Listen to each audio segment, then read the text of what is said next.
पालख्यांना देण्यात येणारं अनुदान आणि विमा यावेळी सरकारनं नाकारलाय। अनुदान आणि विमा नाकारल्याने वारकऱ्यांमध्ये नाराजीचा सूर पाहायला मिळतोय। यावरून काँग्रेस नेत्या यशोमती ठाकूर यांनी सरकारवर टीका केली आहे। निवडणुकीच्या तोंडावरती वारकऱ्यांना अनुदान दिल्याचा आरोप यशोमती ठाकूर यांच्याकडनं केला गेलाय।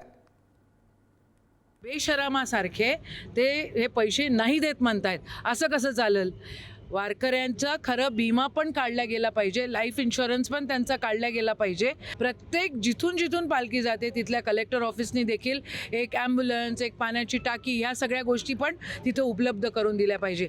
पण हे जे सरकार आहे हे फक्त मतांसाठी राजकारण करतं आणि आता इलेक्शन नाही आहेत म्हणून हे लोक देणार नाही, असं चालणार नाही। आम्ही आमचे हक्काचे पैसे वारकऱ्यांना तो अधिकार दिल्याशिवाय आम्हीही शांत बसणार नाही। मात्र यावर्षी शासन काही ते 1 रुपया सुद्धा द्यायला तयार नाही आणि म्हणून मग हे वारकरी फडकरी कीर्तनकार महासंघाच्या वतीनं हे जे निवेदन आहे हे निवेदन या अमरावती जिल्ह्यांच्या माजी मंत्री यशोमतीताई ठाकूर यांच्या